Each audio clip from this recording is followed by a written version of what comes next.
This right now. Welcome. I am Dr. Emily, and I am super excited to welcome you tonight.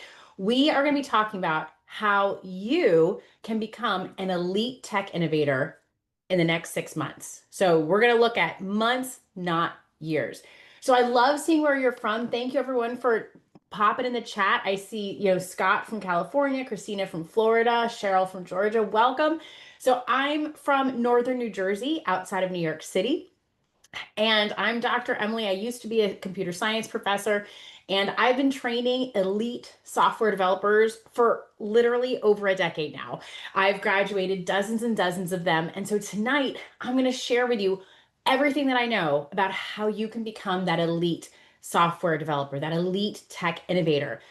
And why do you want to become a tech innovator? Because tech innovators, they don't apply for jobs. They're invited. So just think about that for a second of having skills that are so in demand that you just hop from position to position. You don't actually need to apply. It's incredible. So super excited to see you guys. Awesome sauce. I'm just going to make sure that my door is locked before we get started here. Yes, it is. Awesome. So we don't get any little interruptions since we're doing this in the evening. Awesome sauce, folks. So I have a question for you. I have a question for you. If you're here tonight, who is ready to become an elite software developer in the next year? Can you guys just raise your hands, type it in the chat? Just let me know where you're at. I want to see who my action takers are in the house and like who is going on this journey. Where are my innovators, right? Who's here to solve tomorrow's problems? Awesome. I see it. Scott is excellent. Uh-oh. Is Scott the only one? Oh, good. Cheryl's ready. Good. I want to make sure you guys are here for that. Christina, Deona, so good, folks. So good. Because this is really next level. I have never shared this. I have never shared this before tonight. Okay, folks? So, like, you're in for a treat. I'm super excited. And what if in the next 6 months, you could become such an elite software developer that you were in demand, where you didn't have to apply for jobs anymore because you're getting invited? Would you guys want that roadmap? So give me an emoji, type in the chat, raise your hand with a Zoom reaction. Just let me know. All right, let me know. Awesome. Christina's in. So, so good. So, so good. Raul's in. Love it. Diona's in. Now, before we dive in, is it cool if I share just a little bit about why I'm talking to you about this today? I think most of the people here know me and have seen a training before, but just in case, I think it's helpful to share where this information is coming from that I'm giving to you. Is that cool, guys? Just give me a thumbs up. Give me a quick nod in the chat, right? Just want to make sure that's cool with you guys. Okay, sweet. Let's do it. So, who am I? Just in case you don't know, if you've seen me before, again, I'm Dr. Emily Hill, and I am a former computer science professor. I was the program director at my university. I was tenured.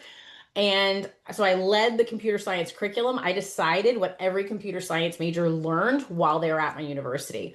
I also pioneered and created a brand new innovation program that had never existed before. And in fact, this is why I became an entrepreneur, because I started this innovation program and I was super excited and I was super into it. And I taught everything that I could learning from books.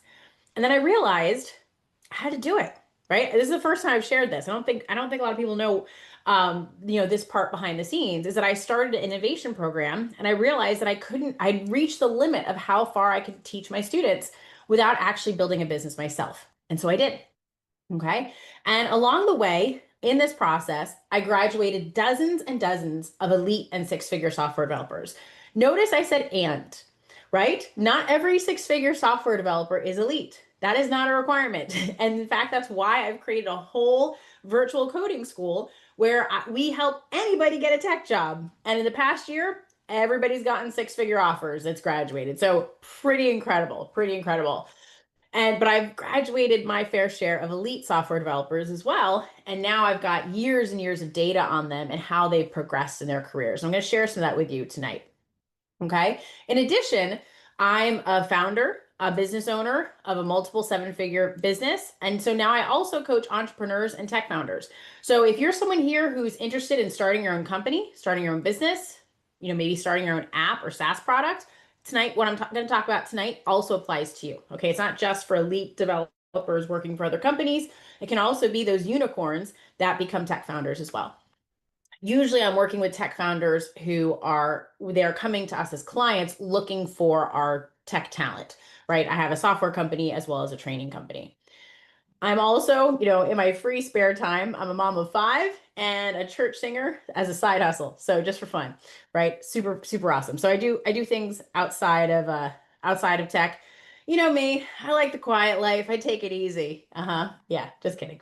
All right. So what we're going to talk about tonight, right, is this is all in my genius zone. So let me just take one more second to share like what ties all of these things together, right? So my specific genius zone that I'm bringing to you tonight is that I specialize in three things: teaching, transformation, and connections. So I help build communities. I help teach people how to get from here to there and what they need to know, the minimum, most impactful things they need to know to get from here to there. But the other big thing I teach is transformation. So I'm not for everybody. I think some of my students know this because the students that have worked with me have loved it. And the ones that do love it, it's usually because they are ready to transform, to level up. And so that's really what we're talking about today in this training is how do you level up? So this is all squarely in my genius zone. Another way to say that is that I get things moving. I get people moving, I get people going, and that's what we're going to do tonight, right? Our goal tonight is to see like, is this for you? Is becoming an elite software developer something that you really want to dive into? All right. And it's a transformation, right? It is totally a transformational process. So who is this transformation for, right? Who is this for? So it's for someone with some coding experience. What that could look like is you might have a college tech degree. You might have gone to a coding boot camp. You might have had a coding job or have one now. You might have completed some tech interview prep, right? So it doesn't necessarily, there's many, many pathways in. This looks like you enjoy solving tech challenges for fun. Like the best elite software developers I know, what gets them out of bed in the morning is solving that problem, of feeling that high, that exhilaration of like, yes, I got it. I was banging my head against the wall and I fixed it, or I was working on that really hard for a long time and now I've got it, right?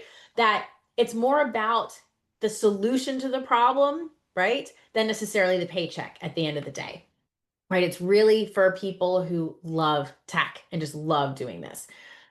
And it's also for people who know that you are your own best investment, right? The best investment you can make is in yourself. It's also for you if you're an aspiring tech founder. Okay, if you're an aspiring tech founder, that works too. So who is this not for? Okay, so if you are still a beginner coder and you're like just getting the hang of things, like maybe you just started doing variables, loops, or functions, this is not for you yet. It could be for you in the future. So what I would recommend is if you're a beginner listening in, do some learning first and save these ideas I'm going to share with you tonight for later, okay? For later. This is not for you if you've got absolutely no coding experience. If you'd like to get into coding, don't worry, I can help you get started. But this particular vehicle that I'm sharing with you tonight, this approach is really designed for people that already have some coding experience and want to level up. Okay. So if any of you know me, you know I founded the Tech Joy Career Academy where we start off coders and we help them get tech jobs, right? This would come after that, like the pathway that I'm sharing with you tonight. So if you've got a tech degree, if you've gone to a coding boot camp, like you've dabbled with some coding before, you like kind of know your way around coding, this is for you, right? This will take you from mediocre to incredible, right? That's what this is about tonight, this pathway. This is not for you if you're only interested in earning six figures, because to be honest, six figures in tech is often the baseline, right? In the past year, all of the students that have graduated from my academy, which is designed for beginners, they all got six-figure offers. So to be honest, like if just hitting six figures is all you're motivated to do, you don't want to follow this pathway that I'm going to share with you tonight. This pathway is for people that love tech, that are really excited to solve problems, that are really passionate about creating technology that's never existed before, about being an innovator, creating programs and apps that are brand new that transform our lives. That's who this is for. That's who becoming an elite software developer is really for. And yes, Dave, SQL counts, although SQL is not a programming language, it's a database querying language. So what I would look for, Dave, in conjunction with that is familiarity with loops, functions, variables, things like that. SQL has them, but it's not part of the standard. All right, so I'd want to just make sure you've got that. Okay, excellent. Excellent. And this is not for you if you want a job guarantee, right? This is a totally different bird, right? We are looking to level up, right? This is where you're good and you want to be better or the best. Like that's who this is for tonight. Okay, this pathway. And it's accessible to anyone, right? It's accessible to anyone. And so I'm going to share with you how you can use these tools to really level up and become that elite software developer. All right. So just out of curiosity, anyone here who thinks they fit this? Who thinks they fit this bill of becoming an elite software developer? I'm just curious because I've never given this talk before. So I'm just curious where we're at so I can make sure that I'm tailoring what I'm speaking about tonight to you guys. So just give me an emoji reaction, drop me a note in the chat. Let me know who thinks they have some coding experience and becoming an elite coder is something that they're interested in. Awesome, Tammy. Love it. Love it. Uh-oh, only Tammy? I love creating websites. Would love to do it full time. Awesome, Gina. That's awesome. Yep. Sweet. Okay, good. Big knee. Great. Awesome. A couple of people. At least a couple of people. Good. Hopefully by the end, we'll have a couple more. Awesome. Nathan, wonderful. Oh, good. You've got some experience. Wonderful.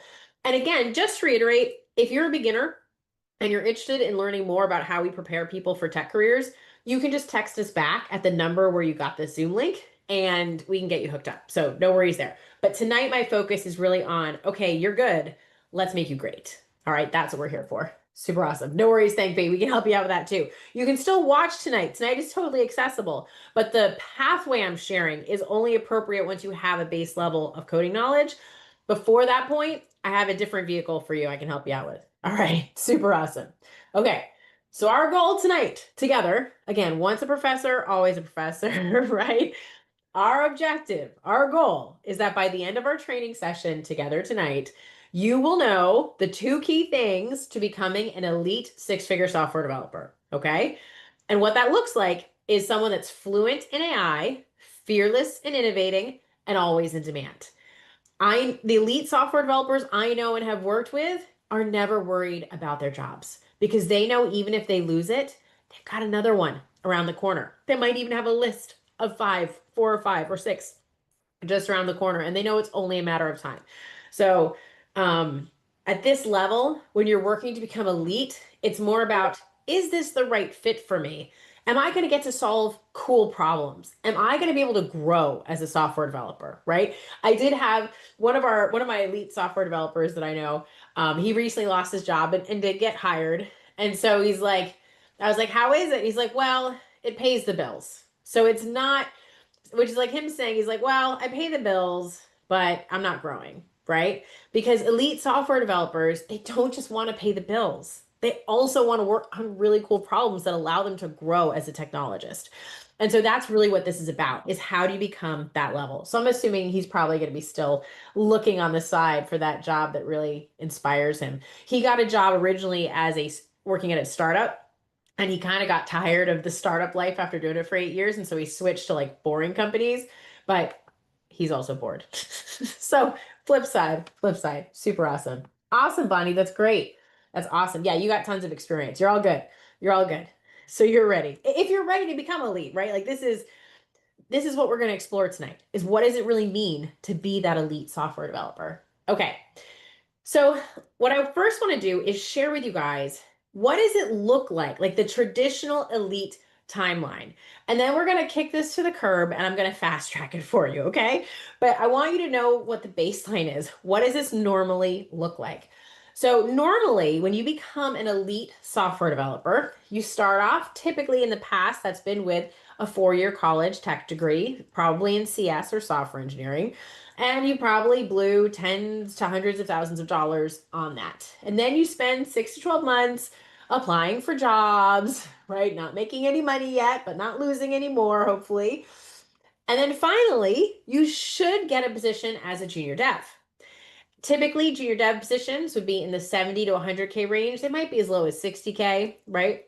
but you spend 2 to 3 years there, right? And then you might get promoted, right? And then you get promoted to a mid-level, and a mid-level engineer is making between 100 and 140K, right? And then a couple years after that, maybe you get promoted to senior dev. Nice. This is where the elites are, right? The elite software developers I know are all in the senior dev range, mid to senior range, right? That's where it starts. And you're making 130, 180K, right? Pretty awesome. You're moving on up. That's looking pretty good, right? If we had to figure that out, okay, I'm not very good at with my calculator. So I'm just going to divide this out. What does that look like? 180 divided by 12. That's like 15 grand a month. And then you got taxes. So you're probably at like 10K a month ish. Like all of these are in the 10 to 15K a month range. That's pretty sweet, right? That's so like you're getting to solve really cool problems and you're getting paid well for it. Like so you can have really nice quality of life, set some savings aside, save up for retirement, the whole nine yards. After you become a senior dev, you might have the opportunity to become a staff engineer. And in fact, I'm going to share a story with you tonight about a student that I know that did this pathway super fast. It did not take this long. He like just got promoted to staff engineer, which is awesome. And when you hit staff engineer, now we're starting to get to the really competitive salaries, right? Like 200 to 350K. This is for most companies on average. If you're an elite coder working for one of those crazy like Fang or manga companies, Meta, Facebook, it's same thing, Amazon, Netflix, Apple, Google. If you're working for one of those companies, you might be making $1 million a year. Like in fact, AI researchers are now getting paid like $250 million a year. Like I'm not even kidding you. Like I just Googled it tonight, like to make sure I got the number right. Like when you're elite in these tech fields, you are so highly sought after that like you can have game-changing salaries annually. Like so no joke, $1 million and up, totally possible when you're an elite. You have to get there though, right? You have to get to that elite level. And then finally, the final promotion typically on this pathway would be a principal engineer or architect. This is someone that is designing the system, is deciding where everything is going to get laid out. They're making the really big decisions in terms of scalability and robustness. So, and they're typically in the 300 to 500K range. So, millions of dollars are possible, but for very specific niche types of elite software developers. But what I want you to notice from this pathway is that the traditional elite timeline can take up to 20 years. I don't know about you, but that's a long time. And I would like to fast track that for you if you guys are down. Okay, if you guys are down. So, and so here's the AI update because let's add AI into this picture. What's happening with AI here? Okay. Well, AI is really eating the junior dev positions. And I think that's in part why all of our students that have graduated in the past year have all been getting six-figure offers and up is because the below six-figure jobs are gone. They've been eaten by AI. So you have to get a good job or any one of these tech jobs, you have to raise your level anyways. So the elite coders are the ones that are getting hired. They're getting hired at a minimum of six figures, right? So the six-figure jobs are there. They're just not open for people that are like true beginners, right? You really in the mid like around 2015, 2016 when like the tech industry was booming, they would take anybody off the street who didn't even know how to code and put them in a developer role, right? It was like, "Oh, do you walk on two legs? Great, because here's a 100K salary to become a software developer." Right? Those days are long past.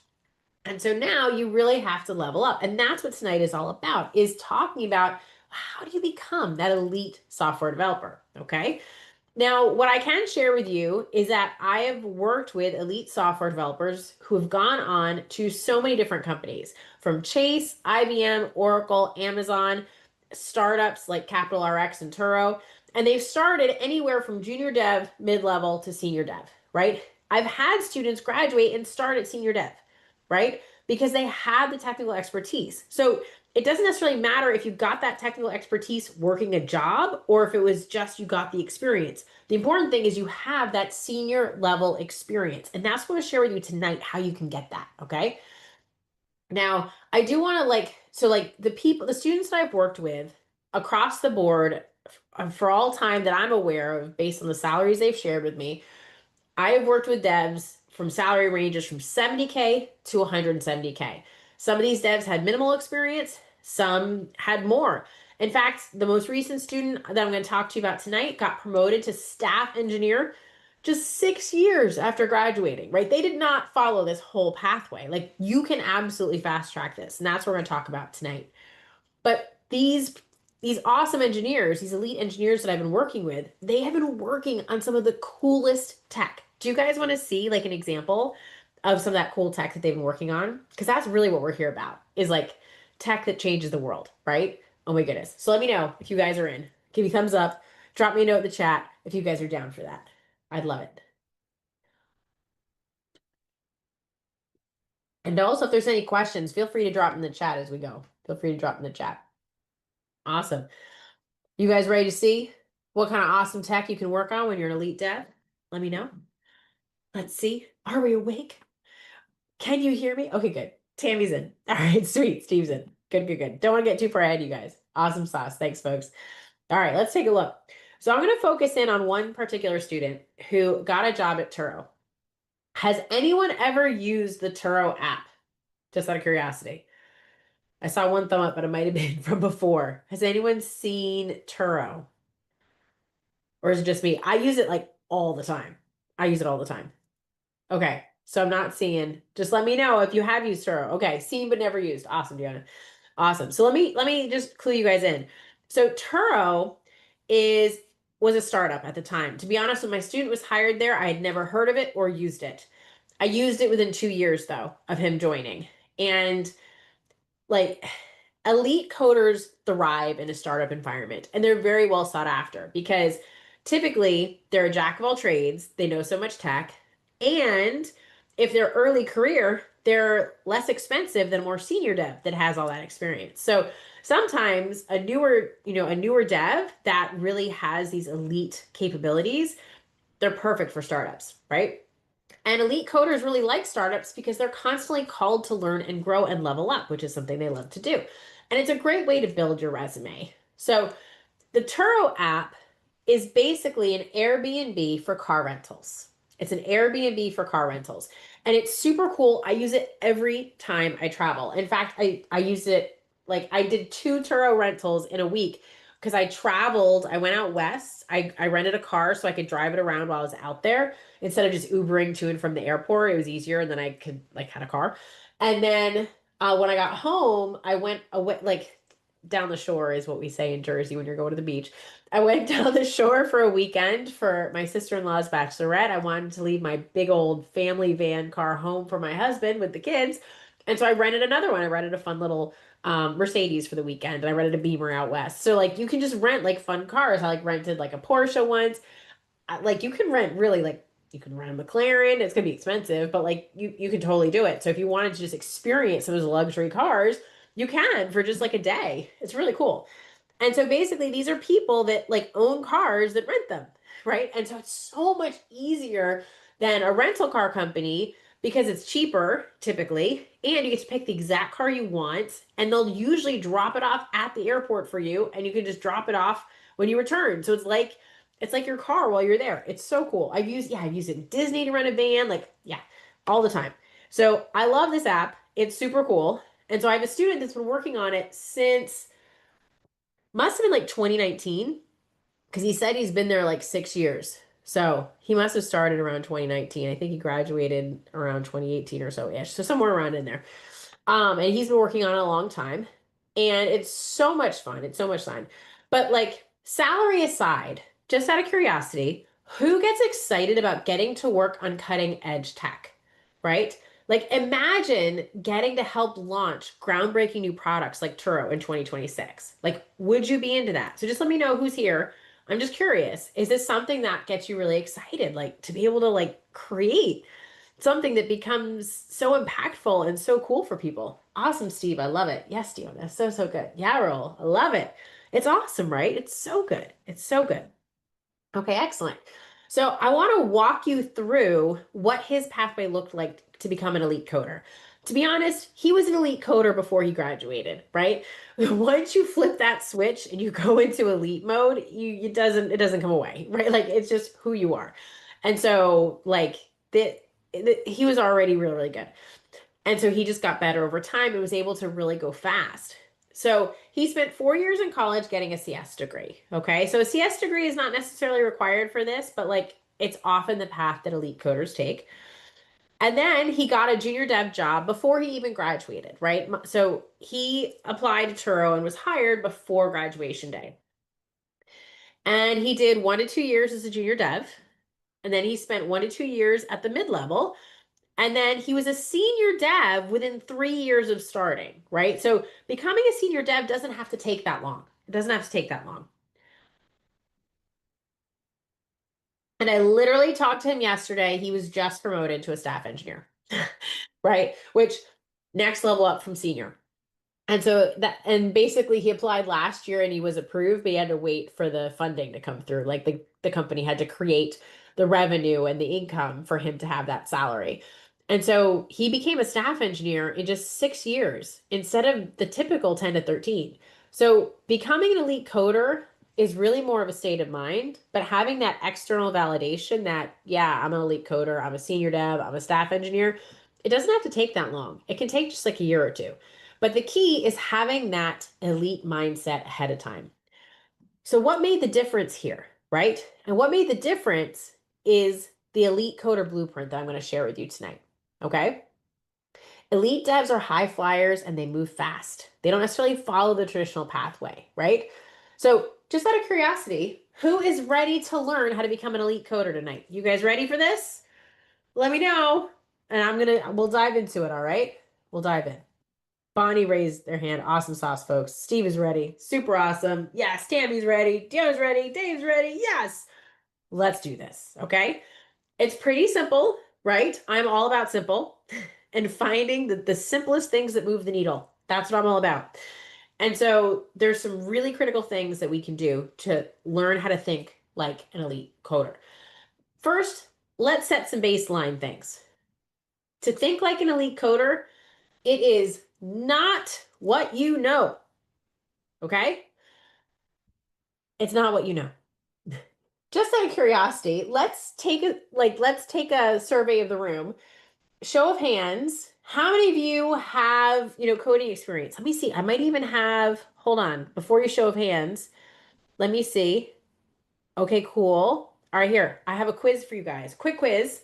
Okay, do you guys see that? Are you guys able to see that? I would love to know what kind of experience you have, right? Just to let us know. I love that. Thank you. And I'll make sure to tailor tonight's talk to you guys to make sure. Okay, so we got some new folks. That's totally cool, right? You can totally use this information once you've got the basics down, right? Awesome. So we've got some folks that worked as a developer, some new folks. Excellent, excellent. Thank you guys so much for taking the time. Anyone that can. Awesome. I see someone texting, and that's great. Awesome. Awesome. Awesome. All right, cool. I'll leave that up for a second. And it's not about what you know. And that's actually good news if you don't know that much coding yet. Because if you think about it, how many new languages and frameworks are going to come out in your tech career? Right? So many, so many. So the key, what happens to what we know, right? So let me focus on it. There's certain things that we have to know, but it's not everything, right? It's not like Java uses semicolons and Python doesn't. Like that's not the type of knowledge that's going to be helpful. So let me give you an example, right? Let me give you an example. I'm going to end this poll here. Thank you, folks, for participating. Love that. Okay, excellent, excellent, excellent. Okay, let me get this out of the way for me. Okay, so and Matt, let's take as an example, right? Let's take it as an example, telephones. The telephone was invented around the turn of the century, Alexander Graham Bell, and it has gone through a lot of iterations. Yes? Totally right. We've got the rotary phone, we had the cordless phone. Do you guys remember those from the 80s? The cordless phone and the ones with like in the 60s, 70s, and 80s, they had the squiggly telephone, it's like a tail, right? Cord. Oh my goodness, I remember like twirling those. right? And oh my goodness, my cordless phone, I used to drop, my parents had a pool, I would like drop it in the pool. Anyways, so, and we used to have multiple phone lines in our house. Like, oh my goodness. Now everybody has their own cell phone, so everybody has a phone line, right? And so the form factor of the telephone has changed, but the basic functionality of calling has not changed for over 100 years. It looks a little bit different, but the process itself of making a phone call has largely stayed the same. You enter in a number, you tell the telephone who you'd like to call based on their number.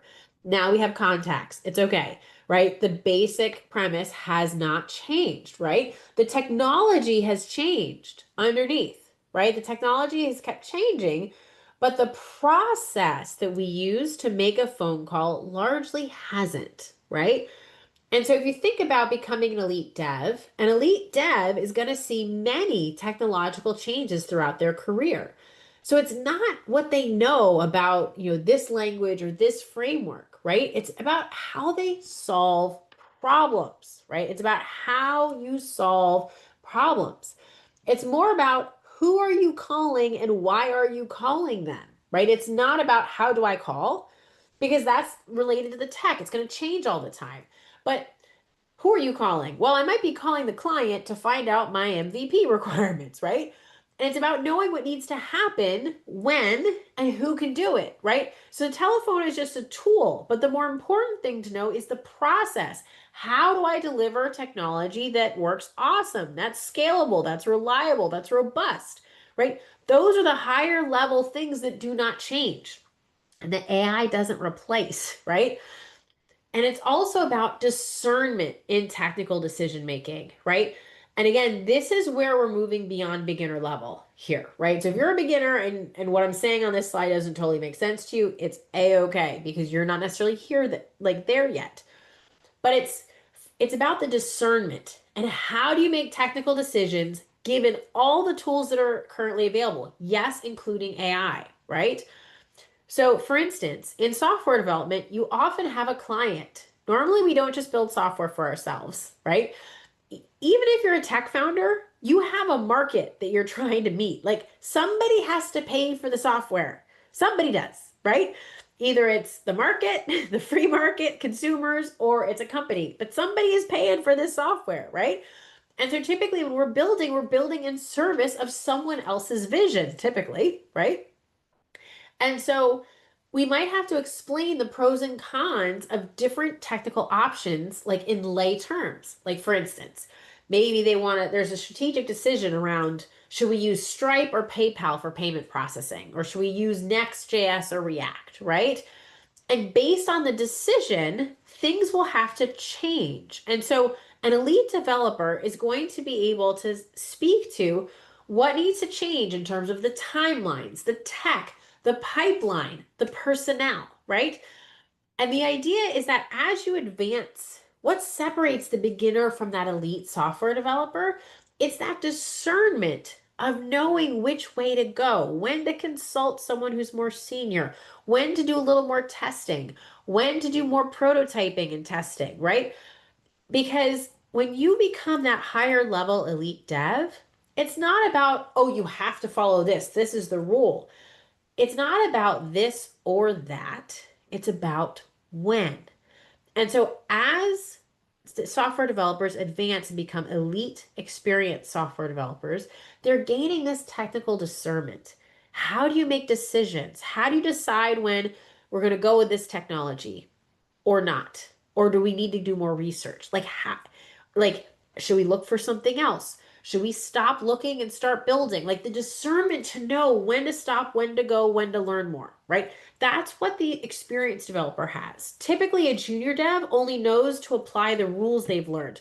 Okay, everybody says I should never create a global variable, so I'm not going to create those, right? But they don't have that discernment to know when they might want the global variable because there are situations that would potentially. Like a go-to statement. You'd probably never want one of those ever. So there might be so there's discernment and there are some rules, but for the most part, a lot of decision making when you're building a software project comes down to discernment. is this the appropriate case to apply this rule or not, right? To apply this tech, to apply this framework. Okay. Excellent. Excellent. Excellent. Let me know if you guys have questions on this. Okay.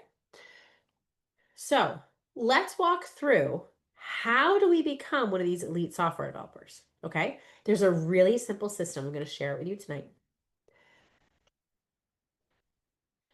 So let me share with you first this idea that you become who you hang out with. Has anyone ever heard this before? Just let me know in the chat. Give me an emoji. Have you heard this before? That you become who you hang out with?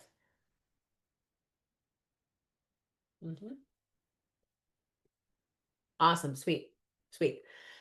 All right, we're going to talk about this for a second because it's a secret behind how do you level up to elite so fast, right?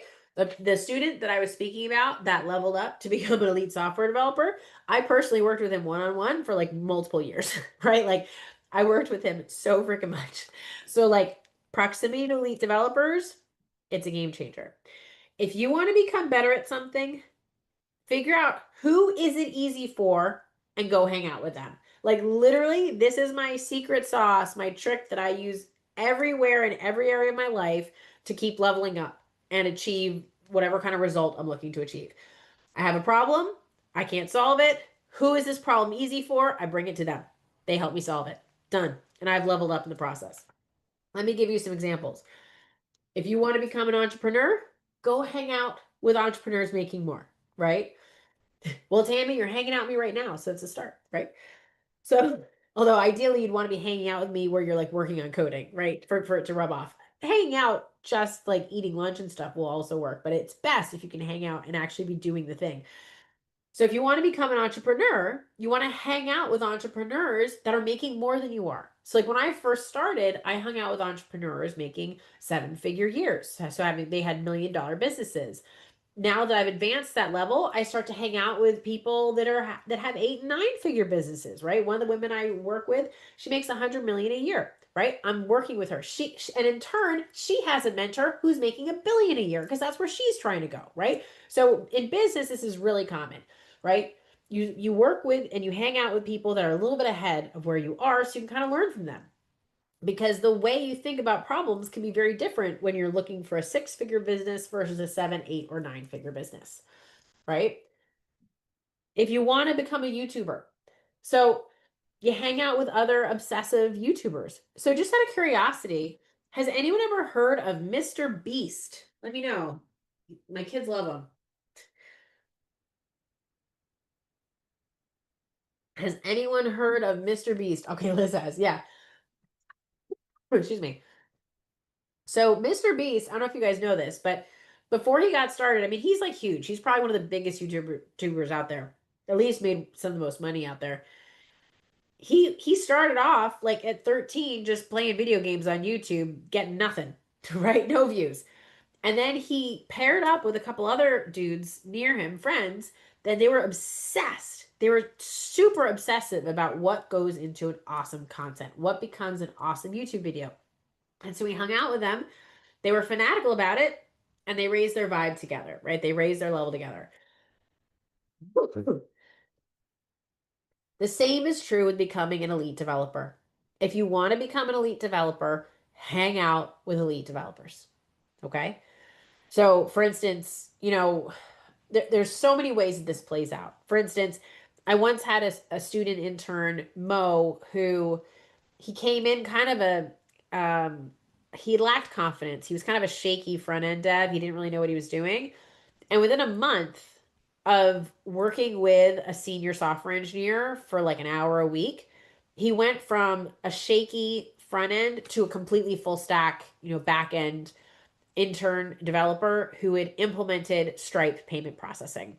And for anyone that's done coding, implementing payment processing is really fussy because it has really high security requirements. And he figured it out and he made it happen, right? Like working with this elite developer because he was literally able to download the dude's experience in real time in minutes, right? In minutes, he was downloading years and years and years of experience. It was awesome. I've had other students where they worked with someone and that person got a killer job. They became an elite dev. And guess what? They knew this other person from when they were studying, appear. They pulled them up. So that person only had to apply to one job, one interview, hired. I don't think it was six figures to start. I think it was like 70K because they were brand new. But like hanging out with elite devs builds connections. It helps you learn faster, right? You get the roles for elite devs when you are one. So most of the students I know that are elite devs were elite when they were learning. Like they were elite long before they got a job, right?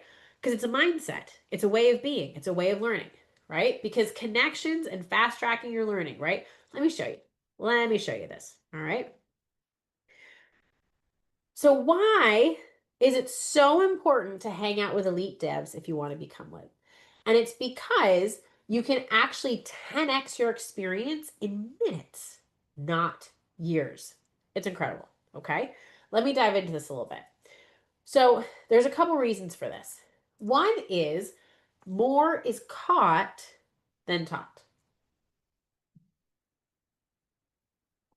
More is caught than taught. More is caught than taught. What do I mean like that about that? Think about learning something. Okay? Let's think about learning a language like English, French, Spanish, Japanese, something like that.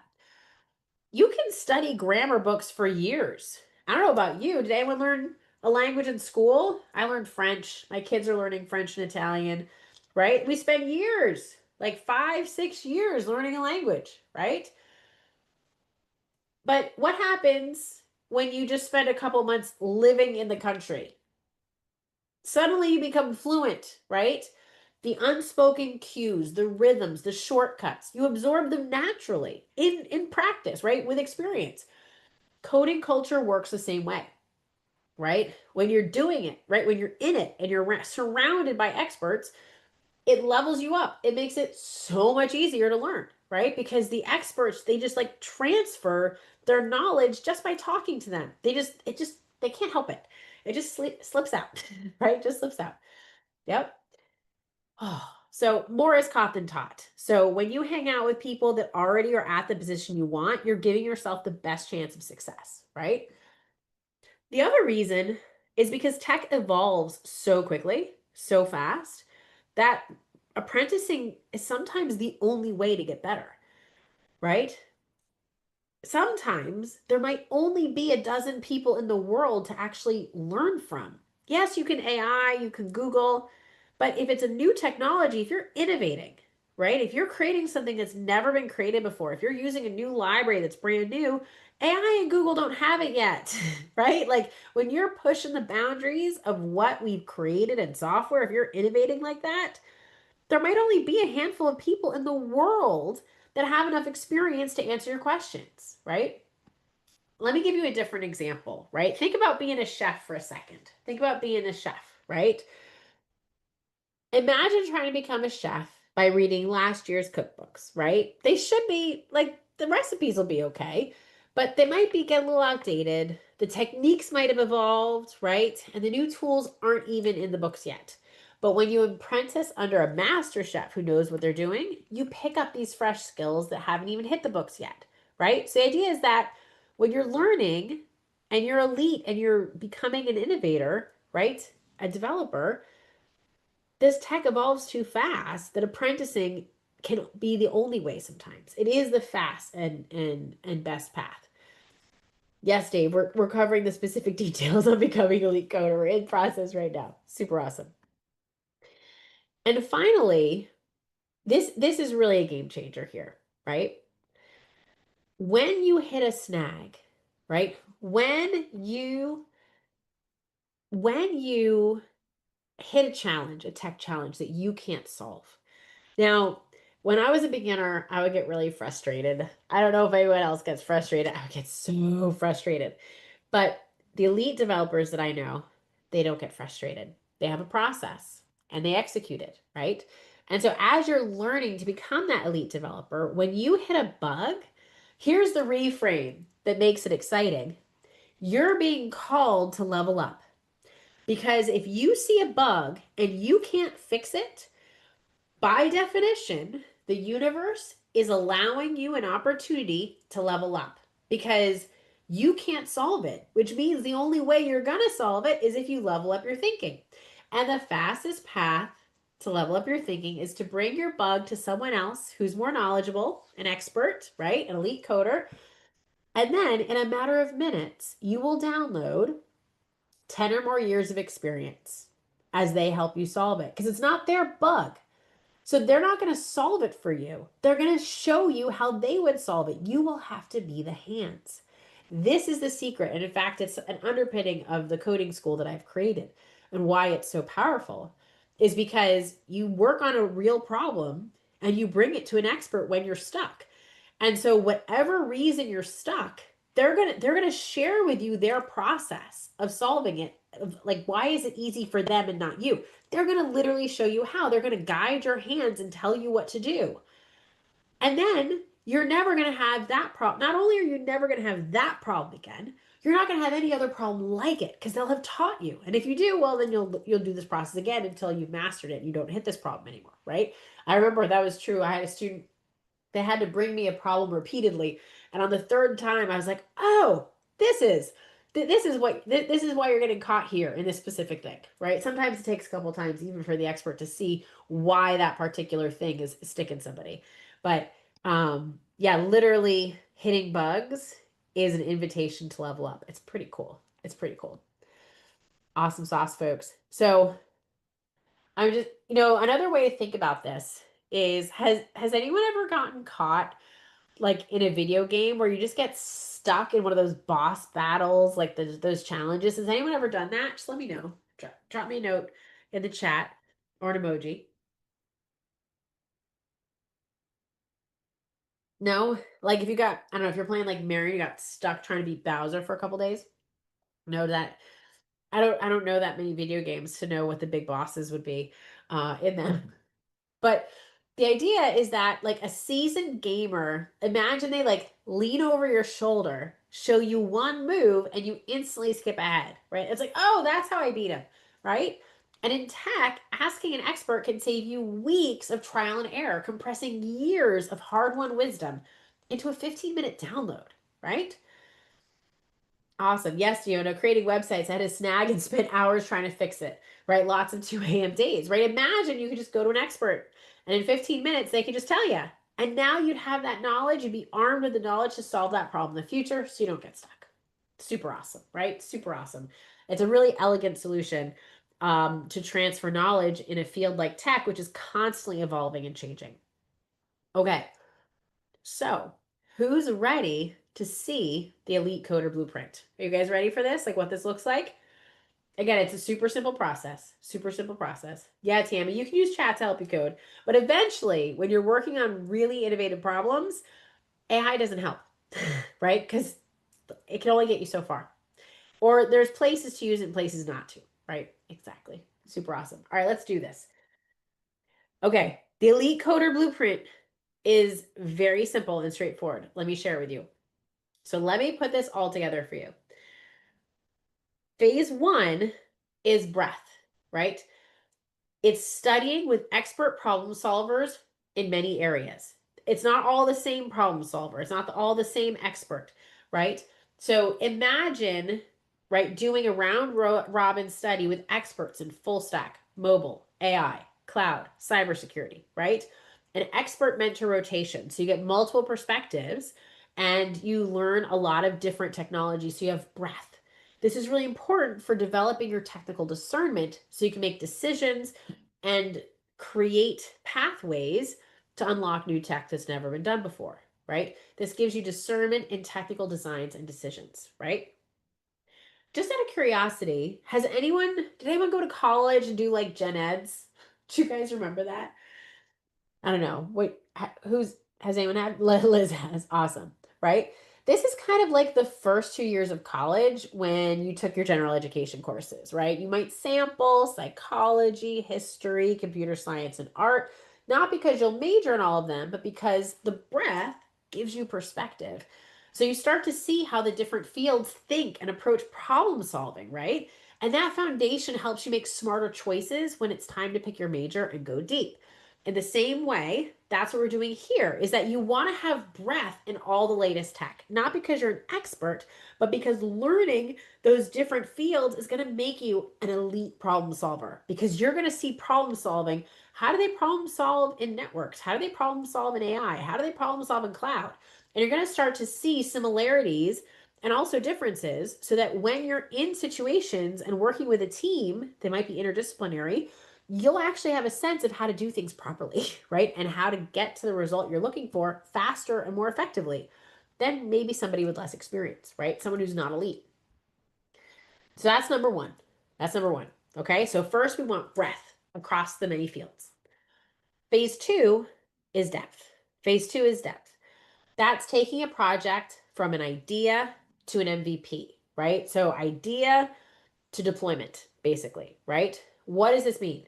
This involves mastering the UX design process and working with stakeholders. I want to note here that this is a very critically important part of software development that cannot be outsourced to AI completely. Someone has to talk to the stakeholders, right? AI can help, but it can't dictate, it can't figure out the process. That comes from the humans. It involves architecting a solution, also something that AI is not good at. AI can give you suggestions, but only true expertise, a true elite developer, has a discernment to know when AI is full of it and when AI is doing a good job, right? So you really have to know how to build it yourself, anyways, to be able to even know, is the AI working, right? And to be able to choose suitable tech stacks and frameworks given your team, given the culture at your company, right? Given the nature of the client. Like there's so many variables. It would be impossible for a human to articulate them all for the AI to do a good job at it. And finally, to deploy a working solution as a team. This is the critical experience um, that all jobs that I see, job postings in tech, are looking for. And it's partly why the students I've worked with have had so much success and have been getting those six-figure offers. It's because they have that deployment experience working on a team, right? But the ability to take a project end to end completely from scratch, to be honest, when you get into a job as an elite coder, you probably aren't building from scratch, right? Very much. Like you're getting paid because this software generates revenue. So it exists, right? But the ability to take a project end to end, to start one and deploy it live and follow all the best practices working on a team, that's the level of knowledge that an elite developer needs to really unlock those positions. Okay. To really unlock those. To give you an analogy for that one, right? For this idea of going deep, right? It's kind of like launching your own business. If anyone has ever tried that, right? You're not just experimenting anymore. You're choosing one product, designing it with users in mind, you're picking the right tools, and you're actually shipping it. And so suddenly you're managing real feedback, real constraints with like team schedules, real customers, real stakes, right? And so, in this process, you're going to quickly and easily master dozens of little nuances that could never be taught, right? Like, I have been teaching software development and how to build enterprise software development systems for about 20 years now, right? And there's so many little details that you like literally cannot write them all out. And they change too fast, anyways, right? About the deployment process, about how does your continuous integration pipeline work? Like there's so many little things that go into deploying a live project with scalability and robustness. And you can't necessarily teach all those things. It would take too long, right? Like, okay, if you want, I can give you a 4-year degree on that. But I don't know about you. I'd like to have my six-figure job a little bit faster, right? I'd like to be an elite coder a little bit sooner than 4 years if I can, right? And paying tens of thousands of dollars to have that college experience, right? And so this phase two, this depth, right? Phase one is going to give you breadth in your portfolio, but phase two is going to give you depth. That's going to give you that resume experience that will get you hired. So you can skip entry level junior dev positions, which to be honest, don't exist anymore anyways, because AI is eating them, right? And jump straight into the senior dev positions that get those six-figure salaries, right? Super awesome. Any questions on this, folks? Let me know. Are there questions? Okay. And Bonnie asked a question, how do you get access to these few elite software developers? And I'm going to tell you a way to do that, Bonnie. So don't worry. By the end, you will have that answer as well. Excellent. Excellent. Excellent. Okay. Let me know if there's questions. Let me know if there's questions.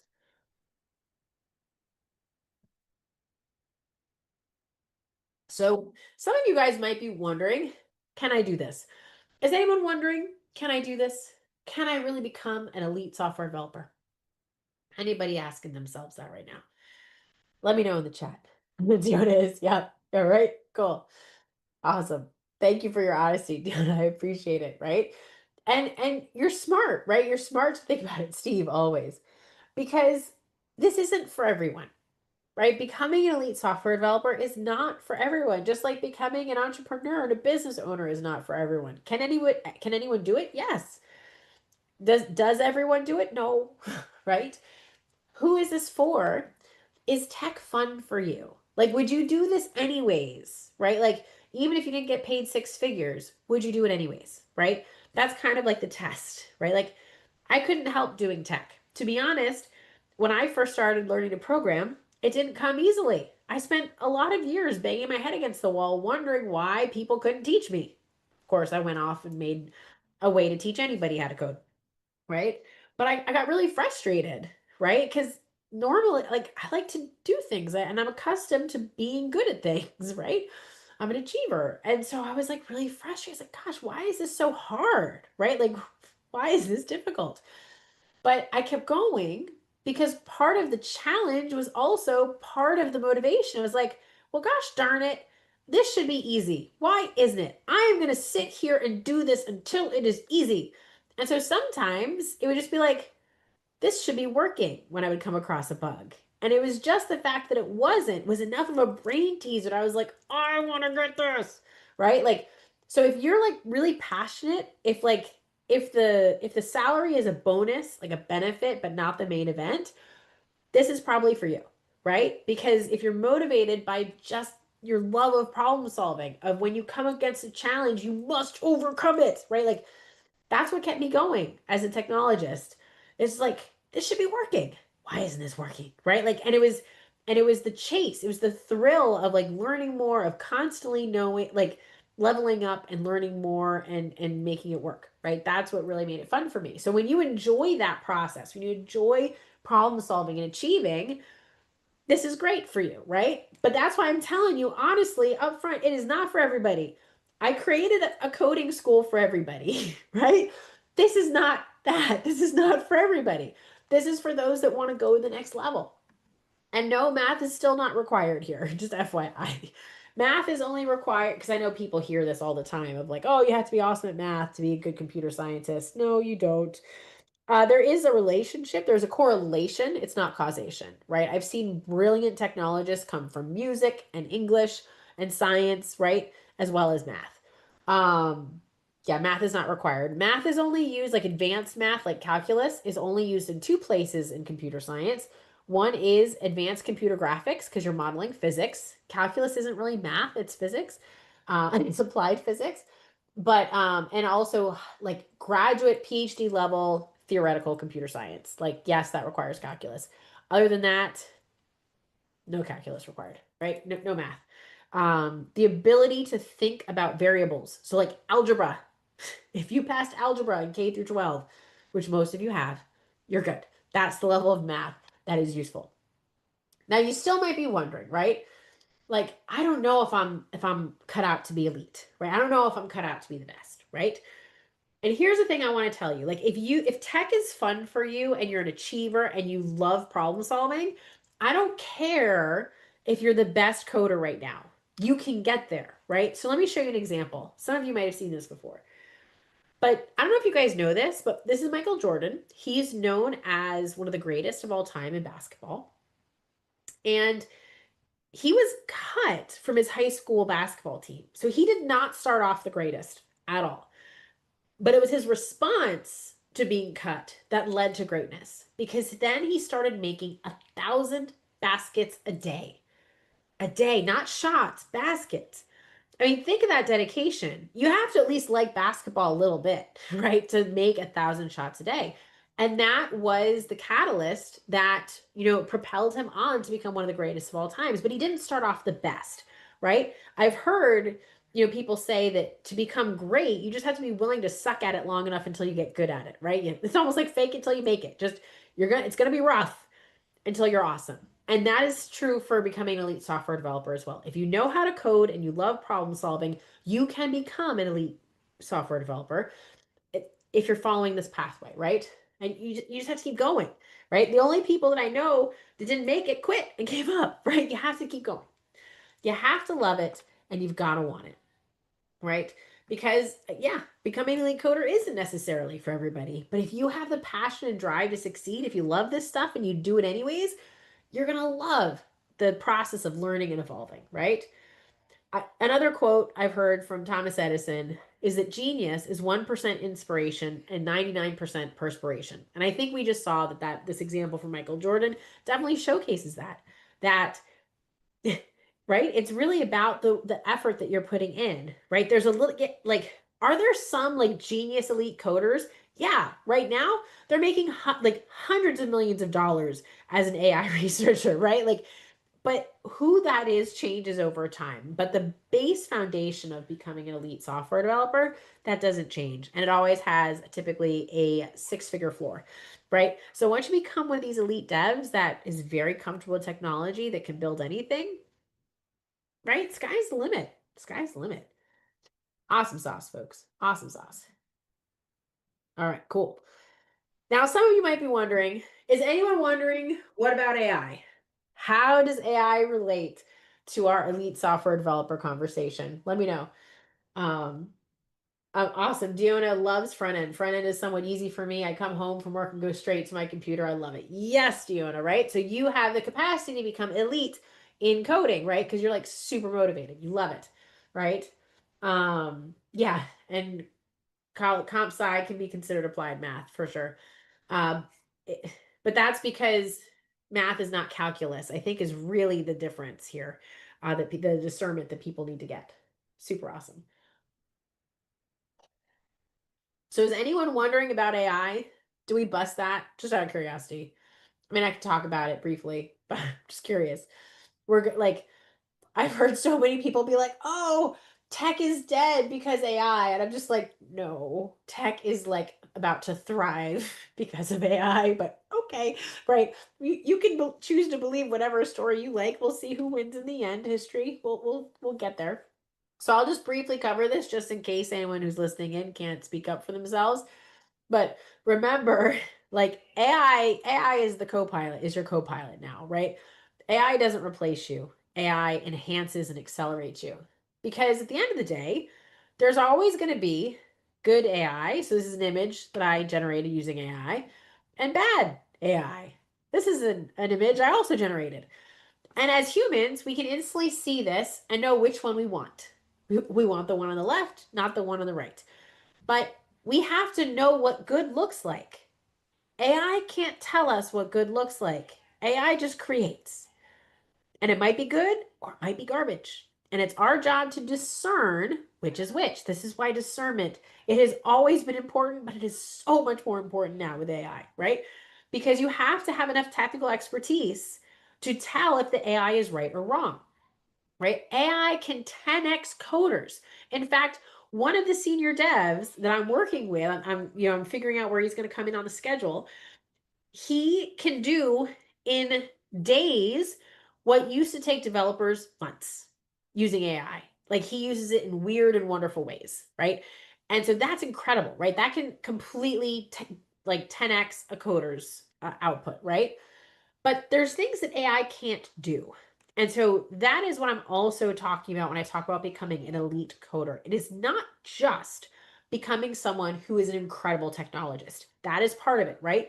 But it's really becoming one of these tech unicorns that can do things that AI can't, that can do things that most developers can't, like talk to people. I train developers that talk to people. I know, crazy, crazy, I know. But the ability to talk to stakeholders is a very rare and now absolutely necessary skill for a software developer because more and more the software developers are now leveled up. They're out of the day-to-day coding and now they're talking to stakeholders and making sure the code aligns with what the stakeholder wants instead of being the hands of doing all the building, right? So, like, let me give you, they also getting it deployed and working, right? AI can create awesome code, but it can't create it according to specifications. Like it can't do all the things that a human would consider. It still needs code reviewing. It still needs to get it working and remove the bugs. In fact, I have been seeing job ads for developers to clean up the hot mess of AI code because now that they've used AI to create their code base, no human can change it. They can't update it, they can't adapt it. It's become this huge hot mess for them. Any developer with experience, any elite developer could have told you that, right? Like, but okay, the companies had to find it out for themselves. Great. But like, there's literally jobs being created to clean up the massive amount of AI generated code that's just garbage that isn't good. And I like before AI, I created a project that we hadn't quite started it off right. We rewrote it at our own expense. No harm to the customer. But like I could just see after about a year, I was like, oh, if we keep going the way we started this, in 3 years, it's going to be like hundreds of thousands of dollars to maintain each year. And this company isn't making any revenue yet. Like you can literally make poor choices in your development and shoot your company into the ground. And so I think some of this early AI coding stuff may be having that effect. AI can't manage teams and clients, just full stop. And it can't do user experience testing and design because that involves the humans, right? It can make suggestions, it can help you prototype, but it can't be the brains. Like there's limitations to how far it can go because someone has to tell it what to do and confirm that it did it. Like AI still needs these things. So, elite coders who can prototype with AI, who can work with stakeholders and deploy robust solutions are the in demand developers of the future because they're the tech unicorns. They can do it all. It's almost unheard of for someone with technical expertise to actually know how to talk to humans and to like do user design, right? To work with stakeholders, to work with teams. And so when you can insert yourself into that process, you become so valuable. And AI is not going to replace whatever you're doing, right? You're always going to have a job. So it's a pretty cool way to go about things, right? This is kind of like, has anyone ever used a GPS, by the way? Anyone use GPS? We'll use that as an example. Just let me know if you've used GPS to get somewhere, right? Yeah. Awesome, Tammy. Awesome, Diona. Did the GPS, did you tell the GPS your destination or did the GPS just make it up? You told it, right? We tell the GPS the destination. Same with AI. We give it the input. Where do you want to go, right? And you do have to know how to drive, right? You have to know how to get there because you have to drive you have to drive it. It gives you directions, but you still take the steps. And then you needed to know when you reached your destination, right? Did it work or not? Did the directions get you where you wanted? The same is true with software developers and AI, right? It's not it's not taking jobs, it's evolving them, right? I have always been in the business of preparing elite software developers. Those jobs haven't changed. They're just as lucrative now as they were 10 years ago when I first started training them because I am training developers for the future. I'm not only training them for now. And so this process of becoming an elite software developer, it is tried and true. It has weathered many ups and downs, recessions, and technology changes, right? Super awesome. Yep. Yeah, and yeah, you might when you're using GPS, you might choose alternative routes, right? Because you have to be able to know and be like, dude, AI, that's the wrong way. We are not doing it that way. In fact, I had a senior dev who used AI to rapidly prototype. He's like, AI is doing something over there that I don't know. I'm gonna stay away from that code. That doesn't make sense to me. Now, if it was the only way to get it working, he could have sat down and understood it. But like if it doesn't make sense, he's like, that might be some really random, weird way of doing it that has a bunch of flaws. So he's going to sidestep it, right? And it takes that experience, that discernment that an elite software developer has to be able to make those choices, right? Super awesome. Super awesome, folks. Awesome sauce. So I think, just to summarize, the role of an elite software developer is evolving beyond just brute force coding all day. It's really about creativity and collaboration, right? Creativity and collaboration. Awesome sauce. So I want to talk a little bit more. We're going to pull this all together. I want to talk just a minute about the idea of investing in your future, right? So I run a coding school. I'm going to share with you tonight, if you're open to it, I will share with you some details about a program that we have for those of you that are interested in becoming one of these elite software developers that I've already organized for you with all the elite software developers in it, right? So you don't have to go searching for it. But before I talk about that, I just want to take a minute to talk about investing in your future, right? So you can kind of see the bigger picture, whether or not this is something that you want to do, right? Like I'm here to show you the pathway, and then you can choose whether or not to walk it, right? Like everything I share with you tonight is accessible to anyone, right? You can go out and you can find elite software developers. I think it's going to be more difficult than like meeting someone to have a relationship with, right? Like it's a very targeted search, but it can be done. Like you could, there are ways you can go to meetups, right? You can find these things. You can do deep projects. But I think this system that I'm going to share with you tonight is just a little bit easier, right? It just makes it easier and more defined. So you know you'll be able to up level in that 6 month timeline. So obviously, senior software engineers charge hundreds of dollars an hour, right? And so if you wanted to work with them, this would be investing in your future. And I think what I want to make sure that you guys are clear on is that you are absolutely the best investment in your future, right? I once had a student, her name was Doris, right? She invested 15K in my coder training program. She could have invested that 15K in other ways, right? She could have put it into her savings. She could have put it into her retirement. And within 7 months, maybe would have gotten lost $750 or gained 1,500. That's about, the min and the max you can get on the open market in 7 months. Instead, she chose to invest it in herself. And so she took that 15K and she invested it in herself. And after our training, she landed a 150K job just 7 months after starting, right? Just 7 months later. And not only did she 10x her investment in the very first year, she gets that salary and that paycheck year after year. So that the investment in becoming an elite software developer, it keeps on giving, right? It's not like it's just one and done. It keeps going. You get promoted faster, you get, job opportunities faster that have higher earnings potential. It just always stays with you. Not only to mention that when you're an elite software developer, you stop getting frustrated when things don't work. Things still don't work. Let me be clear. In tech, that is like par for the course. But you're not nervous or frustrated about it anymore. You're just like, yeah, okay, this is the way it goes. This is the way. This is how it works, right?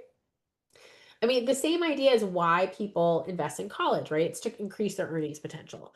And so this is the same. This is the same kind of investment, right? Awesome. Now, and another thing that, sometimes I hear is really about coming down to priorities. Is becoming an elite software developer a priority for you? Right? Is this something that you're passionate about that you really want to do? Because I got to be honest, as an entrepreneur, sometimes I hear people say, "Ah, I just don't have the money to invest in me, right? I've had a lot of conversations around this. And as an entrepreneur, I can tell you that money is literally everywhere, right? Literally, it grows on trees, folks. Yep. Literally, it grows on trees. So, um, whether it's maple syrup in Vermont, it's these giant Christmas pine cones in the Pacific Northwest, or like I don't know if you guys know like Joanna Gaines from Fixer Upper, they have a pecan tree in their yard. Like literally money grows on trees, okay? It's literally everywhere. There are people in every community that have extra money that they want a return on investment on, right? And if you're a good bet, I'm sure they'd much rather invest in you. It doesn't have to be a bank, it doesn't have to be a credit card, although that's really easy. Where there is a will, there is a way. And if you need ideas, let me know, right? Like this is literally what I do. In fact, I have a program where I mentor entrepreneurs on how to create 7K in 7 days, right? Like just money is everywhere, right? Money is everywhere. And as humans, but here's the thing, right? So then why do people think that money's not everywhere? Because as humans, we often use money as an excuse. Why? When we're afraid. Really, at the end of the day, we're afraid. We're afraid of what it will mean when we level up. We're afraid of failing. We're afraid of change. So that's how I know if you truly want this to become an elite dev, you will find a way, right? No matter what. There's not a doubt in my mind. There's not a doubt in my mind. Okay. And also, just to consider, tech changes really fast. And so if you are someone that's committed to having a career in tech, you really want to be one of these elite developers, you're either moving forward or back. eventually, if you're not leveling up, it's going to catch up with you because the technology just keeps advancing. It changes fast. So, really, at the end of the day, your only decision is, do you want this? Because I got to tell you, money, you can find it. You can absolutely find it. Where there's a will, there's a way. And I can tell you how, right? The only thing that can stop you is if you don't really want it. So, like, literally, that is the only decision you have to make is, do you want to become an elite software developer? That's it. Very simple. Very simple. Just, do you want this? Are you committed to becoming an elite dev, of building software of the future? And if so, that you're halfway there. You're halfway there. It's pretty awesome. Okay, folks. Now, let's fill in our blanks here. Let's fill in our blanks. By the end of this training, you'll know what that the key to becoming an elite six-figure software developer is. What do you guys think? Can you guys pop it in the chat? What do you think it is? What do you think those two things are? Lay it on me. And remember, an elite software developer is someone who is fluent in AI, fearless at innovating, and always in demand. They don't search for their jobs. They don't apply. They're invited. Mindset and action. Ooh, that's a good one, Bonnie. I like that. Any others? This is a good one. Any others? And then I'll share with you in a second. I'll share with you in a second.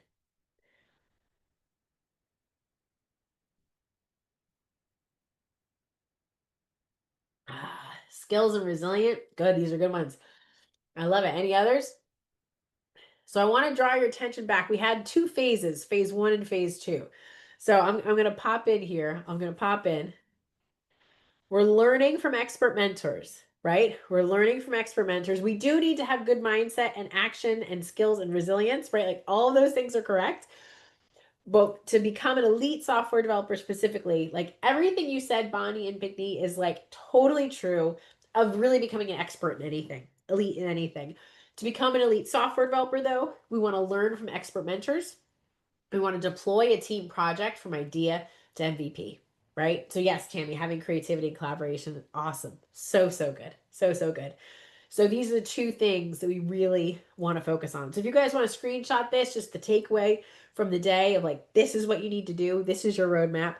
I know it seems super simple, right? I think it's easier said than done though, because the mechanics of learning from expert mentors, like finding those experts, as Bonnie asked, right? And deploying a team project from idea to MVP, like there's actually like a lot of mechanics. It's only two things, but there's so many mechanics behind the scenes that make that happen. All right. Awesome. Awesome. So just out of curiosity, who is ready to become an elite software developer and build tomorrow's tech and get to build tomorrow's tech, right? To build what has never been created before. Can you guys just drop a note in the chat or give me a thumbs up and emoji reaction? Like who's into this? Who's ready to become an elite software developer? I think some of you guys are with how you've been answering questions because it can happen quick. Like you need to be in it to win it, but it doesn't have to take long, right? Like, would any of you be interested in hearing about our new program that we have? It's brand new. We've never released it before for training elite software developers in 6 months. Are you guys into that? Would you be interested? Awesome. Let me know. Let me know. I love it. Sweet. Let's talk about it. Let's talk about it. So some of you might be wondering, what's next, right? What's next? No worries, Dano. I see. If you're a beginner, no worries. You can jump in the next one, right? It's all good. So no worries there. So if you're asking what's next, right?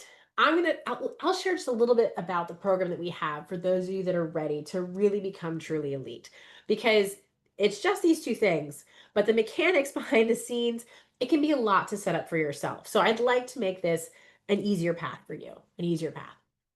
So to become an elite technical innovator and software developer in 6 months, again, there's going to be the two phases we talked about tonight.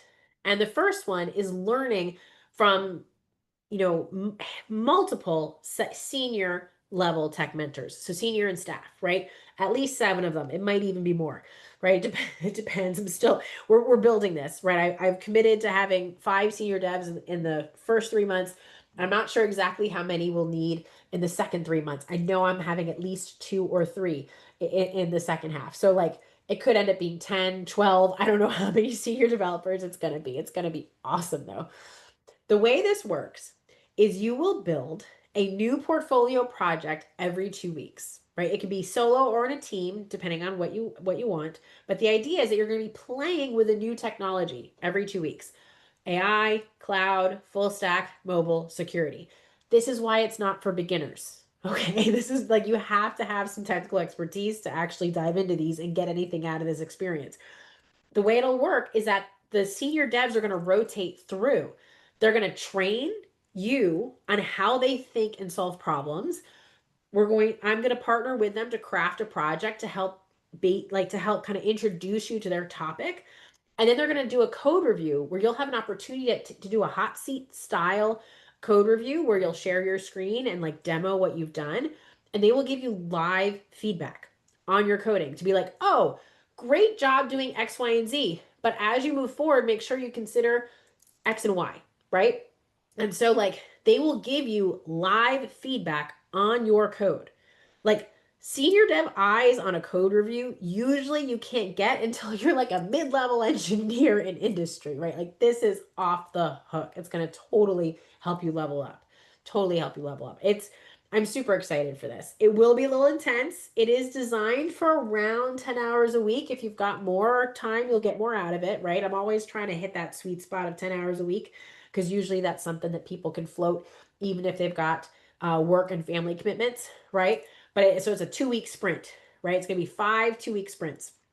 So you'll have a bunch of portfolio projects coming out of that in these major technologies, right? In these major technologies. Super awesome. That's phase one. That's the first 3 months. Phase two is going to be the deep dive. It's going to be deep, bringing a cutting edge project to life. This is where you get to go deep into an innovative project that's never been done before. And it might be we can discuss whoever's in the first cohort will get to choose a little bit if it's a passion project that you bring to the table or if it's one of ours, because I do have some really incredible apps up my sleeve that I haven't worked on yet. For instance, the music that if anyone was here at the beginning of the night, the music that you heard is actually created by one of our talented senior mentors. And so she is looking to create an app like with that. Anyways, there's so many cool opportunities of like groundbreaking things that have never been done before. So it's a deep dive. It's a deep dive into innovating a brand new software project. This is where you get to learn tech unicorn skills that AI cannot replace, like user experience design and testing. And in fact, the expert that we have on that did it both at IBM and AWS and Amazon. So, like, we have some incredible mentors lined up. They're from companies like Turo, and I don't know if the Meta. I have someone from Meta. He might be involved in the second half, right? I'm still figuring out exactly where he's like publishing a book on interviewing, like doing the tech interview. So he's like, no, I can't do it right now. Like, it's incredible. Or like the guy that there's a guy who specializes in software security who is an international speaker on Angular, right? Like we got the cream of the crop here. Like the experts that we have lined up for you guys are off the hook. You will master like must have skills like team collaboration tools and deploying in production. So like you'll know exactly what to do when you walk into a job, and you'll deliver a working MVP from scratch in 8 weeks for your portfolio, right? Most likely on a team.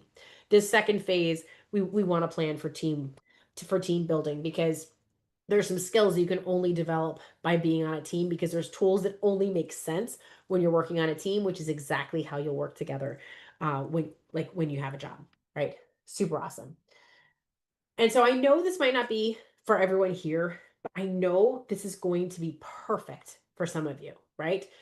And so I just want you to take a brief moment and think about what becoming an elite software developer is worth to you, right? The elite developers I trained when I was a university professor, they paid $49,000 for the experience, right? And like you never have to apply for jobs necessarily. Like unless you want to, unless you don't have a connection, right? You could apply for jobs, but the elite developers I know, they go from job to job. They're invited, right? They just get to hop from one amazing tech project to another. They get to make well over 6 figures working on incredible problems, creating amazing tech that's transforming lives, right, in the world, right? And some of these AI elites we've been talking about have salaries for like 250 million a year. Now, I think that's like really specific and unusual. I don't think that's going to be the general experience. And I think you kind of had to be at the right place at the right time for those. But the fact is, the ceiling is super high, it's through the roof. So I'd love to take a moment to invite you to apply for our 10-15 cohort. Let's see if I can do this. I don't know. Let's see. We'll get it. The team will get it in the chat. There we go. If you're interested, please consider joining us inside it's going to start October 15th. So just 2 weeks from now, we're going to kick this off. I'm going to kick it off and then we're going to hand it over. We're going to have a rotating series of senior experts. We have our AI expert on staff who's been customizing AI in industry for over 20 years. His PhD thesis was autocomplete. You know how like autocomplete happens on your phones? Yeah, that was his PhD thesis before it was built into the iPhone. So we've got some really incredible people lined up for you guys. Okay. So if you're interested in becoming part of the first cohort, again, there's an application link. Sure, no worries, Pinckney. I can do. Whoops. Let me see. There we go. Here's the previous slide. But I have a little bit more information to give you. So if you are new to us, if you've never worked with us before, I just want to be open with you guys. Right, this is a 10K investment, right? Like it is an incredible investment in your future where you are going to be, it's going to be this crucible where you are going to be transformed to become an elite software developer, right? It's going to be the vehicle that's going to help you grow. Okay. We do have payment plans as low as 475 a month, right? So like, don't worry, you can pay over time. We have we have in-house financing, we have credit-based financing, tons of options.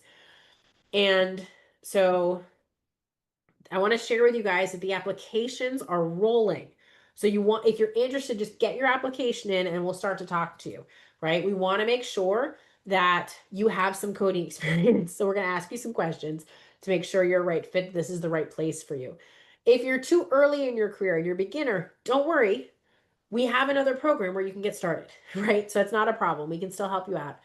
Applications are due no later than October 13th because the cohort starts on October 15th. So that's the last date at which you could apply. If you're interested though, please apply early because we have a cap. We're not doing more than 20 students. Okay, maybe if somebody begs me, I'll let 22 in. But like we're not, this is not huge, right? This is a really elite, small number of students and senior devs. So you have time to work with them one-on-one. If it gets too much bigger than 20, you're not going to get that chance to get that one-on-one feedback from the senior devs. So it's really designed to be a small cohort. So don't wait. If you're interested, just apply, right? We'll reach out. It's all good. And really this 10K investment, guys, is the deal of the century, right? Like setting yourself up to be making six figures potentially for as many years as you want, like for only 10K, right? Like this is huge. Getting to work with like so many senior devs who all make hundreds of thousands of dollars a year. They charge hundreds of dollars an hour. Like the breadth and depth that we're giving is well beyond more than 40K, right? You'll make it back in your first month on the job, right? All the job salaries that I quoted were at least 10K months, right? Like literally. So, and all the students that I've worked with for the past year, they all got six-figure offers. So like this is a no-brainer investment, right? It really pays you back. And again, payment plans are as low as 480 a month, right? Just out of curiosity, because we have a special promotion for this first launch. We won't normally, but we do this time. Are there any Academy students in the audience thinking about this? Just let me know in the chat. I'd love to know, right? Because I have an academy where we train students who are beginners and it incorporates a technical interview component. So that's kind of the point that we're looking at. So this is exclusive, folks. If there are any academy students in the audience, we're having a launch special. It's 50% off before next Monday, just for this first cohort, just FYI. No application is required. You must pass the technical interview before joining, right? So you have 2 weeks to do that. If you can't pass the technical interview in 2 weeks, if you're an academy student, you can enroll now and we'll wait for the next cohort in the spring, right? This is something that is cohort based because it's so hands-on and it's so like we're just crafting your experience so closely, right? It really has to be on a cohort schedule. We do have a discount if you wanted to do both. So if you're a beginner and you wanted to do both the Tech Innovators and learn to code with us, we do offer a discount as well. Okay, so just for anyone that's in that boat, just text us, let us know. You can apply and say, oh, I'm a beginner. What do I do? So what you do is you'd enroll in the academy now and you join the next cohort in the spring that we'll be offering. Awesome. Awesome sauce. So I love it. So if you have any questions, I'm happy to stay on as long as you want. If not, right? If I know we did 90 minutes almost precisely. It was pretty good. And I just want to take a moment to thank you for showing up tonight for yourself and for allowing me to share all that I have learned about becoming an elite software developer over the past 20 years of studying it. Yeah, and I hope to see some of you guys in 2 weeks on the 15th. That would be incredible. So again, I'm here to answer any questions that you have. Just let me know. And yeah, reach out to us. If now is not the time, that's cool. We'll have another cohort in the spring and you can get ready for it. If for any reason financials are an issue, let us know. There are many ways. If where there's a will, there's a way. If you want to become an elite developer, you want to be part of this first cohort, we can help you make it happen, right? There's tricks that I have never seen fail as long as they're executed, right? And so yeah, that shouldn't be a barrier. It's really about, do you want this or not? Like, do you want to become that elite software developer? Awesome sauce, folks. Thank you, Tammy. Love it. Awesome. So now I'm going to take a minute. I'm going to answer questions. And again, the link to apply is in the chat. So if you're thinking about it, definitely apply, right? Again, the application is like super easy. It's just like your name, right? It's like your name and your contact information. Then we're going to talk to you about your experience to make sure you're at the right level, right? We just want to make sure that this is a big investment and we want to make sure that you are getting the value out of it.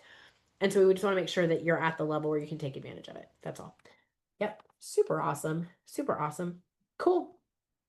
Awesome sauce. Sweet. Sweet. Awesome, Dato. So good. Excellent. All right, sweet. All right, questions. So Bonnie asked, so how do you get access to these few expert software developers? And I hope, Bonnie, that you can see that our Tech Innovators program, right? Do you guys see, is that fun? Did you like the 8 in the Tech Innovators? Anyways, it's part of our brand new lab that we're creating. Tech Innovators is the first program for Elevate Tech, right? Where we elevate the tech of tomorrow. And so that is one pathway to access these senior devs. And it's a totally separate program from anything we've ever done before. It's brand new, brand new. And so Bonnie had also asked, can you speak with someone personally as you think this might not be exactly what you're looking for? Awesome, Bonnie. Just let us know. We're happy to talk to you. Yep, just text us back, right? And let us know and we'll be able to do that for you. Super awesome. Super awesome. Excellent. Any other questions? Awesome, Steve. Great to see you. Great to see you. No worries, Bonnie. No worries. It's all good. It's all good. Like, because this is really specific to becoming an elite software developer. I think it will help, but again, I don't know your specific case, so it's all good. It's all good. Excellent. Awesome. Awesome, Pinckney. Great question. So for this, Pinckney, most of this is going to be your code, right? Your portfolio codes. So it's a little bit different. Like our traditional academy, it's your code unless you're on an internship project, and then it's the client's code. But in this, right, it's not necessarily an internship project. These are all portfolio showpieces. And so the second phase could potentially be private. Depends on what project we pick to work on for the second half. But in the beginning, those first 5 sprints, it's all your code. Yep. Great question. Great question. Awesome. Awesome, Picnic. Yeah, we got lots of tricks. There's so many tricks. And I will start off and teach you my tricks. My tricks are really simple. It can take a few months to master my tricks, but like the idea of them is very simple, right? Like all you need to do to become an elite software developer is 2 things. Hang out with experts and like get the breath and do the things. But it takes like 6 months. It's a 6-month program to do that. Yep. Super awesome. Dato, if I have an idea to create revenue, is it possible to work it out with you and your team? Yeah, so Dato, I think this is definitely a spot where it would benefit tech founders. And so I'm definitely open to that. I have to admit, the second phase where we're going deep, has a lot of flexibility. There's a lot of potential there. So I'm not necessarily saying, oh, everybody has to do this type of project or that type of project. There's going to be a lot more flexibility, and we're going to investigate that together, what makes sense for projects. I think the key is going to be if it's interesting enough for enough of the students enrolled so that you can get a team together, because that's the one thing that we have to have for phase two is a team. And so if it's not interesting enough that the other students want to work on it, that could potentially be a problem. So like that would be it. I think that would be it. Awesome. Kelly is a beginner. Awesome. Is that program one that is on a personal timeline? Great question, Kelly. So if you're a true beginner, my recommendation is if you're open to it, you can actually skip the application process and join us inside the academy. We do have a transition point. I can tell you more about it, but we basically all that's required is going from beginner to passing a basic technical interview, not an advanced one, not one like you'd see in industry, just a basic one, right? And so students typically do that within like 2-ish months at our academy. So you could potentially do like a hybrid enrollment where you start in the academy just to get the basics because we teach it really fast. I've heard so many times, I can't tell you how many times someone has done, like, I had this really intense 2-hour training that's really fun. And it teaches you like so much about coding in just 2 hours. And they're like, oh my God, I learned more in 2 hours than in 2 years of studying YouTube or doing a degree, right? In computer science and software engineering. And so, like, we teach really fast, not like fast, like you're going to be overwhelmed, but like because I changed the perspective, I made it really, really simple, right? And so we can actually get you to the point of expertise faster than most other places. And so if that's something you're interested in, we are happy to do a hybrid approach where you just get past like the basics with us and then you could join in the spring. That wouldn't be a problem. I'm not sure yet. It'll depend on how many students, how much interest we get if we offer a cohort in January or March, right? It'll be one of those 2 months, our next cohort. So super awesome. So yeah, Dato, if you're interested, all you have to do is apply. And Kelly, same with you, right? Just apply and be like raising your hand. All this application is doing is saying raising your hand that I'm interested. And then Raul, I think, is here. He's been hanging out. Like he's going to talk to you about where you're at, and we'll get you hooked up with the right vehicle and connections, right? If you want to do the full academy because you like really want a like guaranteed job offer and a guaranteed internship, like we have a full academy. But we also have the ability to peel off like just the beginning piece for you, and you can just pay monthly, right? It's no big deal. So we can totally do that. Yep. Super, super awesome. So just apply to raise your hand and express your interest, and then we're going to reach out to you. Again, this is like super small. There's not like this huge application process. It's just we need to know that you want in, and we want to make sure that we're setting you up for success inside the program because we're going to move fast and we want to make sure that you are ready for it. That's all.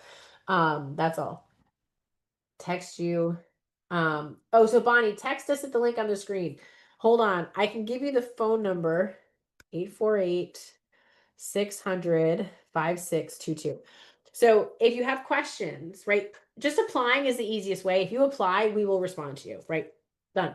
I wrote out the automations. We're going to start a conversation. Yes, there's a human on the other end, but we'll confirm your application with some automations, and it lets me know. It lets me and Raul know, the team, that someone applied for this, so we can do the due diligence and talk to you about finding the right fit.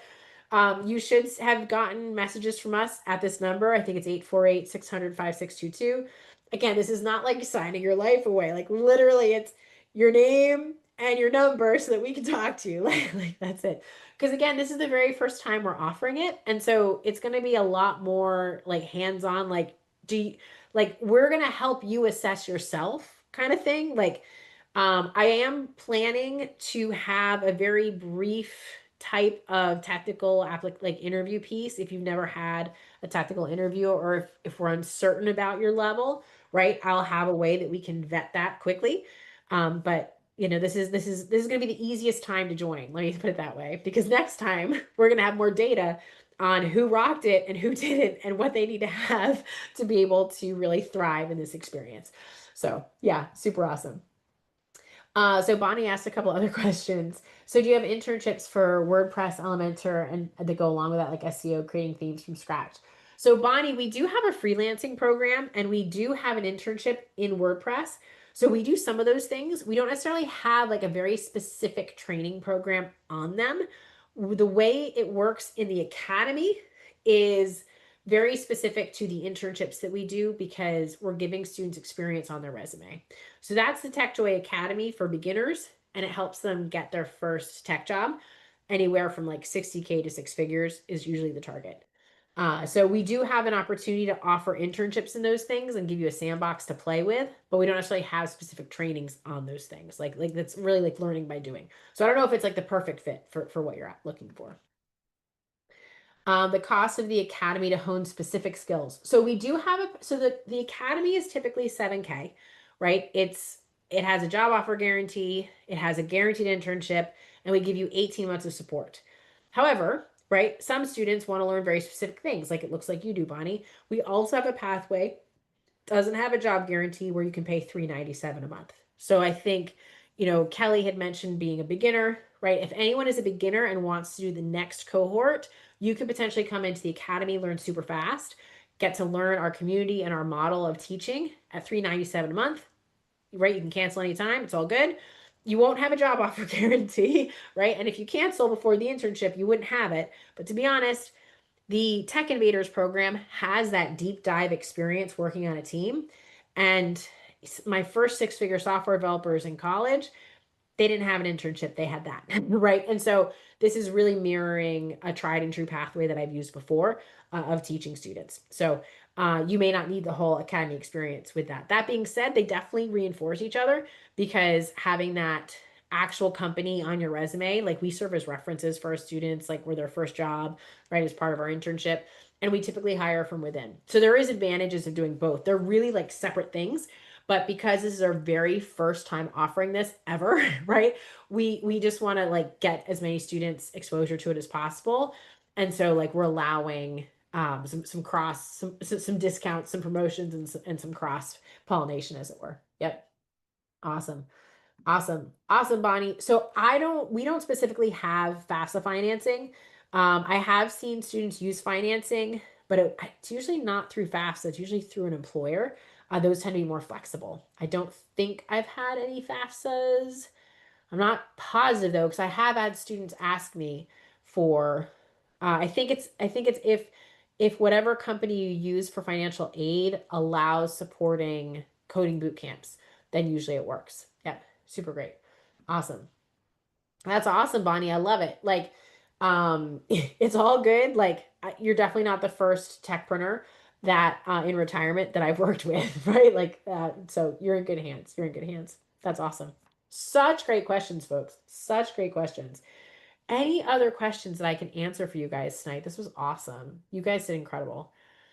So many good questions. I'm so excited for you guys. Like, becoming an elite dev is like next level, right? It's awesome. It's really, really cool. So I think really at the end of the day, the decision is, do you want to become an elite dev? Do you want to have that breath? Do you want to learn from those amazing mentors and hear how they solve problems? Like imagine learning mobile development from the guy at Meta that was responsible for hiring all of the mobile developers for 5 years. Do you think he might have something to say about building mobile apps? Maybe, maybe, right? So, so I hope you guys will consider joining us. I think you'll have an absolutely incredible experience. Obviously, I'm designing it, so of course, I'm going to think it's awesome. But I also know that it's going to help you become an elite software developer because I've done this so many times. I've seen it so many times, right? Just helping people level up. And it really comes down to those two things: breadth, exposure to senior software engineers, and that depth of actually deploying something on a team end to end, but really getting in the room with the experts, right? That's really what it's all about. Awesome sauce, folks. So good to see you tonight. Oh, yes, absolutely, Bonnie. I do have a LinkedIn profile. I would just Google me, or you can text us and we can circle back with the link. I don't have it ready to go, but yeah, you can absolutely connect with us on LinkedIn. All good. Super awesome, folks.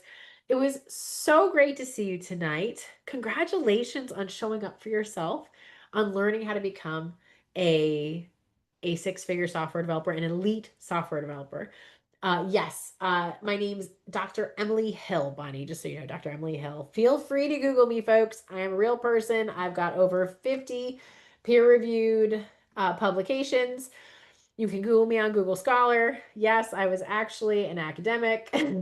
I published for over 20 years before I said, heck with all this.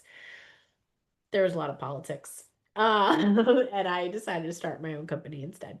So, pretty awesome, folks. Awesome. So, thank you all so much for joining. Thank you for showing up, for you, for allowing me this opportunity to help share what I've learned in 20 years of how do you create elite software developers, right? Like, because they're created, right? They're not born, they're made. And you can be one too. Like that's the cool thing. And so hopefully you guys saw that tonight. All right. Please apply. If you haven't, if you're interested, please apply. And if not, I hope I'll get to see you soon after we kick off this program. Awesome. Yes, So yes, Bonnie, Dr. Emily Hill on Google Scholar. There's a couple Dr. Emily's. So you would look for Drew University or Montclair State or University of Delaware was my alma mater. And if you Google Dr. Emily Hill, I do have a professional page that should pull up like all my publications and my LinkedIn and stuff. So you should be able to find me. I just Googled it a couple days ago. It might not be top, but should be on the first page. Awesome sauce, folks. So, so good. And please, Bonnie, and anyone else, please don't hesitate to text us, right? Me and the team, we check those messages. We'll get back to you right as soon as we can. Please give us patience if you text us because we actually don't employ AI for that. We value having a human to respond to you. So it does occasionally take a little bit longer. So just so you know. But there's always a human that will get back to you. Awesome sauce, folks. So good to see everybody. I wish you the best of luck. I hope to see some of you soon. And I hope you have an awesome night. Take care. Have a good one.